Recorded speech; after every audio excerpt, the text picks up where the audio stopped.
Hello everyone, वैदिक math की series में आप सभी का स्वागत है। लास्ट क्लास में हमने स्क्वायर निकालने के स्पेशल मेथड्स का टाइप 2 डिस्कस किया था, जिसमें हमने सीखा था कि how to find square of numbers which contain only ones. ऐसी संख्याओं का वर्ग ज्ञात करना जिसमें केवल वन हो। आज हम स्क्वायर निकालने के स्पेशल मेथड्स में टाइप 3 डिस्कस करेंगे और आज की जो टाइप होगी वो एग्जैक्टली टाइप 2 की तरह ही होगी। जो मेथड हमने टाइप 2 में यूज किया था एग्जैक्टली सेम अप्रोच हम टाइप 3 में भी यूज करेंगे, बस थोड़ा सा डिफरेंस होगा। तो चलिए स्टार्ट करते हैं टाइप 3। देखिए टाइप 3 में हमें आज क्या पढ़ना है। टाइप 3 में हमें देखना है how to find square of numbers, how to find square of numbers like 101, 1001, 10001, 10101, 100, 1001 and so on. तो इस तरह की संख्याएं कि 101, 1001, 10001, 10101, 100, 1001, इस तरह की संख्याओं का स्क्वायर हम किस तरीके से निकालते हैं।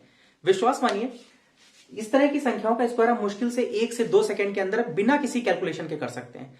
देखिए कैसे करते हैं। फॉर एग्जाम्पल मैंने पहला नंबर लिया, मान लीजिए मुझे 101 का स्क्वायर निकालना है। 101 इसका मुझे स्क्वायर फाइंड करना है। तो देखिए लास्ट क्लास में हमने आपको कुछ बताया था, आपको अगर याद हो तो मैंने आपको बताया था कि अगर हमें 11 का स्क्वायर निकालना हो, 11 का स्क्वायर, तो 11 का स्क्वायर कैसे निकालते थे।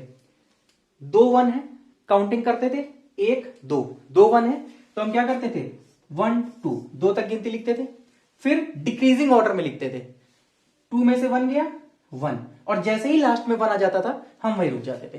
तो हमारा 11 का स्क्वायर 121 आ जाता था। यही तो करते थे। बिल्कुल सेम अप्रोच यहां पर भी हम यूज करेंगे, बिल्कुल सेम अप्रोच। देखिए यहां पर हम क्या करेंगे, कितने 1 है, यहां पर 2 1 है, 1 2, तो 2 1 है तो हम यहां क्या करेंगे 1 2, फिर क्या करते हैं 2 से डिक्रीजिंग ऑर्डर में आते हैं, तो 2 में से 1 गया 1, और जैसे ही 1 आता था वही रुक जाते थे। बिल्कुल सेम काम हमने यहां पर किया। लेकिन अब देखिए जो नया स्टेप यहां पर जुड़ा है वो ये है कि होगा क्या, यहां पर देखिए दोनों वंस के बीच में एक जीरो है, यहां पर दोनों वंस के बीच में एक जीरो है, तो यहां पर भी क्या होगा, हर 2 डिजिट के बीच में एक जीरो आएगा, तो इन दोनों डिजिट्स के बीच में भी एक जीरो आ जाएगा, इन दोनों डिजिट्स के बीच में भी एक जीरो आ जाएगा। तो ये 101 का स्क्वायर आ जाएगा 10201। एक और एग्जाम्पल के थ्रू समझने की कोशिश करते हैं। मान लीजिए मैं आपसे बोलूं कि बताइए 1001 का स्क्वायर कितना होगा, 1001 का स्क्वायर। तो देखिए अगर मैं आपसे बोलूं इसका स्क्वायर आपको फाइंड करना है, तो अब बहुत आसानी के साथ आप कर सकते हैं। हम यहां पर काउंट करेंगे कितने वंस हैं, तो आप यहां देखेंगे 1 और 2, टोटल 2 वंस हैं, तो हम यहां क्या करेंगे 2 तक काउंटिंग लिख देंगे, फिर डिक्रीजिंग ऑर्डर में जाते हैं, तो 2 में से 1 गया 1, जैसे ही 1 आएगा वहां हम रुक जाएंगे। लेकिन अभी हमारा काम खत्म नहीं हुआ। अब हम क्या करते हैं, यहां देखेंगे कि दोनों वंस के बीच में कितने जीरो हैं, तो देखिए दोनों वंस के बीच में यहां पर 2 जीरो हैं, तो यहां पर भी हर 2 डिजिट के बीच में कितने जीरो आ जाएंगे, 2 जीरो आ जाएंगे। हर 2 डिजिट के बीच में कितने जीरो आ जाएंगे, 2 जीरो आ जाएंगे। तो हमारा इसका स्क्वायर हो जाएगा 1002001। एक और एग्जांपल के थ्रू समझते हैं। मान लीजिए मैंने आपसे बोला 10001, इसका स्क्वायर क्या होगा, तो अब आप निकाल सकते हैं। पहले 1 काउंट करेंगे, कितने 1 है, 1 2, 2 1 है तो हमने क्या किया 2 तक काउंटिंग लिख दिया, फिर डिक्रीजिंग ऑर्डर में लिखेंगे, 2 में से 1 गया 1, जैसे ही 1 आ गया वहां हम रुक जाएंगे। अब क्या करेंगे, दोनों वंस के बीच में कितने जीरो हैं, यहां पर देखिए दोनों वंस के बीच में 3 जीरो हैं, तो यहां पर भी हर 2 डिजिट के बीच में कितने जीरो आ जाएंगे, 3 जीरो। हर 2 डिजिट के बीच में कितने जीरो आ जाएंगे, 3 जीरो। ये हमारा इसका स्क्वायर निकल आएगा। कोई दिक्कत। तो चलिए अब अगली संख्याएं देखते हैं। सपोज मैं आपसे बोलूं कि हमें 10101 इसका स्क्वायर फाइंड करना है। अब इसका स्क्वायर आप आसानी से निकाल सकते हैं। यहां पर क्या करेंगे, पहले 1 काउंट करेंगे, कितने 1 है, 1 2 3, 3 1 है तो हम क्या करेंगे 1 2 3, फिर डिक्रीजिंग ऑर्डर में लिखेंगे, 3 में से 1 गया 2, 2 में से 1 गया 1, जैसे ही 1 आ गया वहां हम रुक गए। लेकिन अभी हमारा काम खत्म नहीं हुआ। यहां पर देखेंगे हर 2 1 के बीच में कितने जीरो है, 1 जीरो। यहां पर भी दोनों 1 के बीच में कितने जीरो है, 1 जीरो, तो यहां पर भी हर 2 डिजिट के बीच में हम 1 जीरो लगा देंगे, हर 2 डिजिट के बीच में 1 जीरो लगा देंगे, हर 2 डिजिट के बीच में 1 जीरो लगा देंगे, हर 2 डिजिट के बीच में 1 जीरो लगा देंगे। तो ये हमारा आंसर हो जाएगा 10203 0201।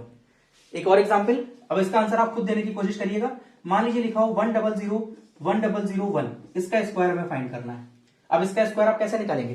फिर वही बात, नंबर ऑफ वंस काउंट करेंगे, कितने का 1 है? 1 2 3, तो हम क्या करेंगे 1 2 3, फिर 3 के बाद डिक्रीजिंग ऑर्डर में, तो 3 के 1 गया 2, 2 से 1, क्लियर? 1 पे आ गए, वहां हम रुक गए। अब क्या करेंगे, हर दोनों वंस के बीच में, हर दो वन के बीच में कितने जीरो हैं? 2। यहां पर भी कितने जीरो हैं? 2। तो हम क्या करेंगे, हर दो डिजिट के बीच में 2 जीरो लगा देंगे, हर दो डिजिट के बीच में 2 जीरो लगा देंगे, हर दो डिजिट के बीच में 2 जीरो लगा देंगे।